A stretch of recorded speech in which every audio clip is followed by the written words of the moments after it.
Jungle. Audio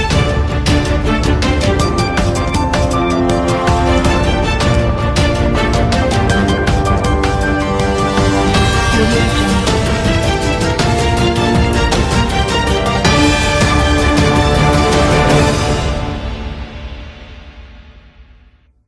Malkangiri ଜିଲ୍ଲା ବାଲିମେଳା ବନାଞ୍ଚଳ ଅନ୍ତର୍ଗତ ଚିତାପାରୀ 3 ପଞ୍ଚାୟତର MV 104 ଗାଁରେ ପୋଖରୀରେ ପଶିଥିବା କୁମ୍ଭୀରକୁ ଆଜି ବନ ବିଭାଗ ଓ ଗ୍ରାମବାସୀଙ୍କ ମିଳିତ ଉଦ୍ୟମରେ ସୁରକ୍ଷିତ ଭାବେ ଉଦ୍ଧାର କରାଯାଇଛି।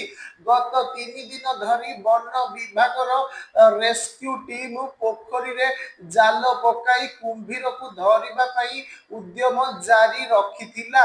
ସୂଚନା ଅନୁଯାୟୀ ଗାଁର ମହାନନ୍ଦ ମଣ୍ଡଳଙ୍କ ପୋଖରୀରେ ଏକ କୁମ୍ଭୀର ଥିବା ଜଣା ପଡ଼ିବା ପରେ ବନ ବିଭାଗକୁ ଖବର ଦିଆଯାଇଥିଲା।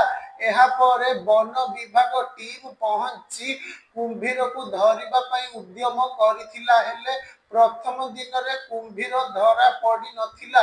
3 ଦିନର ରେସ୍କ୍ୟୁ ଅପରେସନ ପରେ ବନ ବିଭାଗକୁ ସଫଳତା ମିଳିଛି। କୁମ୍ଭୀରଟି ଜାଲରେ ପଡ଼ିଛି। ଉଦ୍ଧାର ହୋଇଥିବା କୁମ୍ଭୀରର ଲମ୍ବ ପ୍ରାୟ 4 ଫୁଟ ହୋଇଥିବା ବେଳେ ଏହାର ବୟସ ପ୍ରାୟ 2.5 ବର୍ଷ ବୋଲି ଜଣାପଡ଼ିଛି। ଏହା ବଉଳା ପ୍ରଜାତିର କୁମ୍ଭୀର ବୋଲି ବନ ବିଭାଗ ପକ୍ଷରୁ କୁହାଯାଇଛି।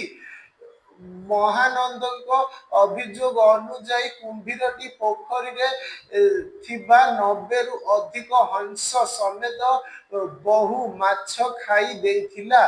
ପୋଖରୀ ନିକଟରେ ଥିବା ନାଳ ପୋଟେରୁ ନଦୀ ସହ ସଂଯୋଗ ଥିବାରୁ ନଦୀରୁ କୁମ୍ଭୀରଟି ଖାଦ୍ୟ ଅନ୍ୱେଷଣରେ ପୋଖରୀକୁ ଆସିଥିବା ଅନୁମାନ କରାଯାଉଛି। ତେବେ ଉଦ୍ଧାର ପରେ କୁମ୍ଭୀରର ସ୍ୱାସ୍ଥ୍ୟ ପରୀକ୍ଷା କରାଯିବ। ପରୀକ୍ଷା ପରେ ଏହାକୁ ଚିତ୍ରକୋଣ୍ଡା ସ୍ଥିତ ବାଲିମେଳା ଜଳ ଭଣ୍ଡାରରେ ଛାଡ଼ି ଦିଆଯିବ ବୋଲି ବନ ବିଭାଗ ପକ୍ଷରୁ ସୂଚନା ମିଳିଛି।